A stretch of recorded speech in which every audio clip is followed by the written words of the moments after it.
Today we're exploring Haesindang Park, which is Korea's secret penis park.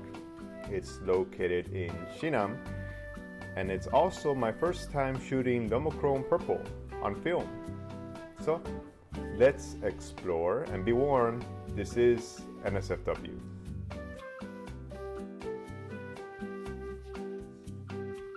And if you stick by long enough, I even promise to tell you the story about a girl that I met here. Not only that, but we're also going to be exploring with Lomochrome Purple in order to make an already quirky place even quirkier. You may be wondering, for South Korea to be such a conservative country, why is there such a park? So let me tell you a story.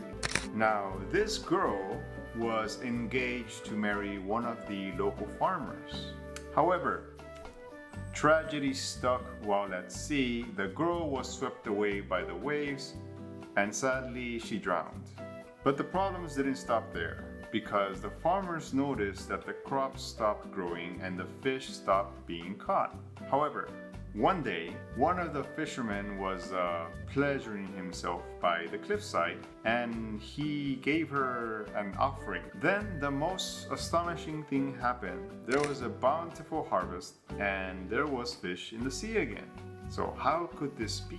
So the fisherman came to the conclusion she liked it. And so they built these giant phallic statues to appease her. Since then, the town noticed that the fish and the crops were quite bountiful. Therefore, she must be very happy. I hope it all makes sense now. And to be honest, I thought I'd be sharing a lot more penis puns about this place, but I guess the older you get, the less fun it is. See, the vibes here are just so nice and so cool, and yet so comical. It's a great place for photography. And the water is crystal clear. It's really a beautiful place. In a way, it's like the kind of town that you would want to retire in. It's not limited only to the outdoor park with all these phalluses, but there's also an indoor museum that you can rest inside once you've spent enough time out in the heat. Now, I did promise you a personal story, and this, of course, involves a girl. Now, this took place back in 2011. On my first trip here, I was riding the bus, and being the loner that I am, I decided to sit in the back of the bus.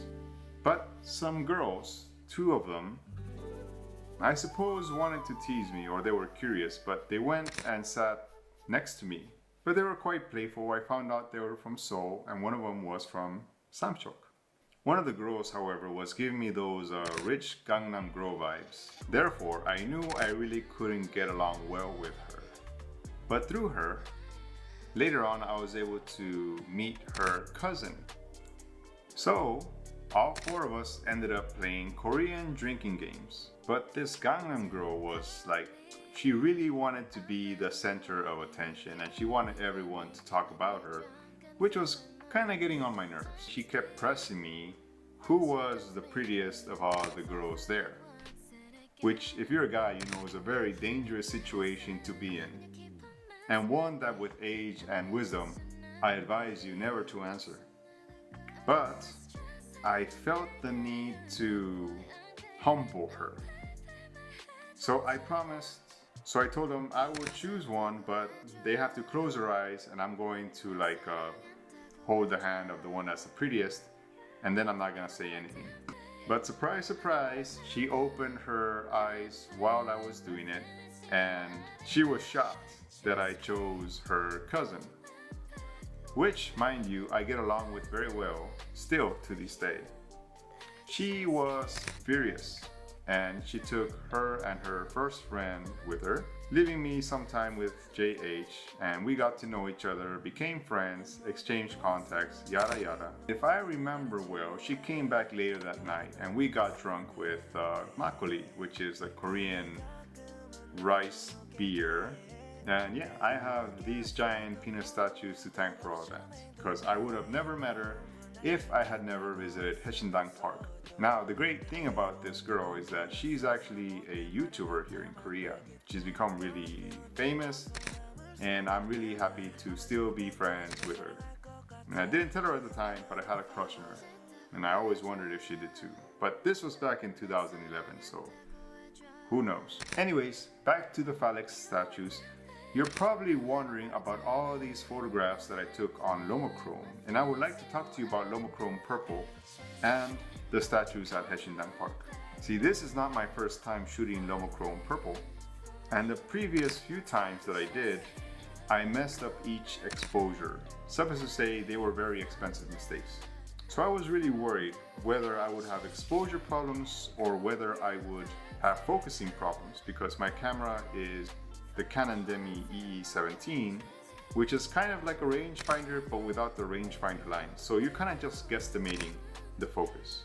But the pictures came out quite amazing. And I'm really happy with my choice of shooting Lomochrome Purple at Korea's Haesindang Park. As for the film itself, I was not sure how the photos were going to come out. Like infrared photos, you need a decent amount of sunlight. And also, you may not know, but depending on what you set the ASA on your film camera, you can get different colors from the film. I believe it ranges from ASA 100 to ASA 400, and you can shoot any range in between that. I chose 250. Now, as for directions to Haesindang Park, it is a long journey, but it's worth it. It's possible to do it in one day, but I would not recommend it. So let me tell you what I did. From Seoul, you can take the KTX to Gangneung or Donghae or Samcheok. You really want to get to Samcheok City, because from Samcheok you're going to take a bus to the small town of Sinam, which is about 1 hour away. Now what I did is I went to Samcheok by bus. I spent the night there. I took the first bus in the morning, but keep in mind that the park does not open until 9 a.m. And I was able to explore to my heart's content. From there, I took the same bus back to Samcheok, and from there, you can get to Seoul by bus, or you can take the KTX if there's one available. Like I said, it's possible to do it in one day, but I prefer to have kind of a buffer in time. Let me know what you think. Which of these photos is your favorite? Are you planning to come to Haesindang? Did I live up to your expectations about why South Koreans worship the big pee-pee?